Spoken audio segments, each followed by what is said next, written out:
Hi, welcome all. Today we will learn how to resolve the Microsoft sign-in prompt issue in the Excel file. Set an Excel file. So every time we try to open that Excel file, so it will ask for the Microsoft sign-in. What is that issue? What causes such issues and how to resolve that? Today we will learn that. I'll open one such file here. So file is opened. If I click on the update,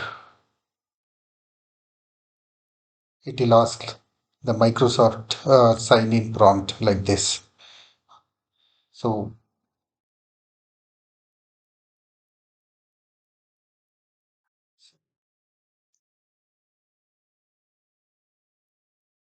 so you will get this screen.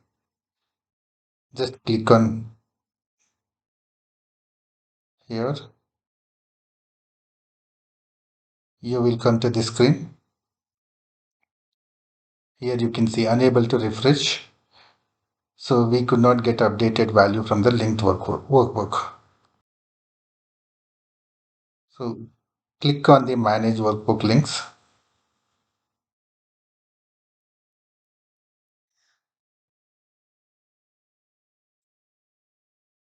Then we can see the screen. Here you can see all those external file links which are used in this Excel file. You can see all these things.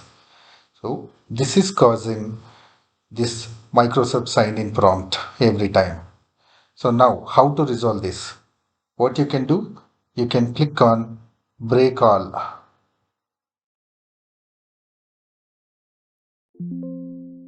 So it will break the links, close it, then save the file and close the file.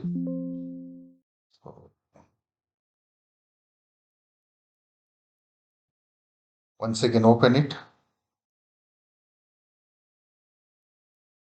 See, we have not got that prompt. That's all. Thank you.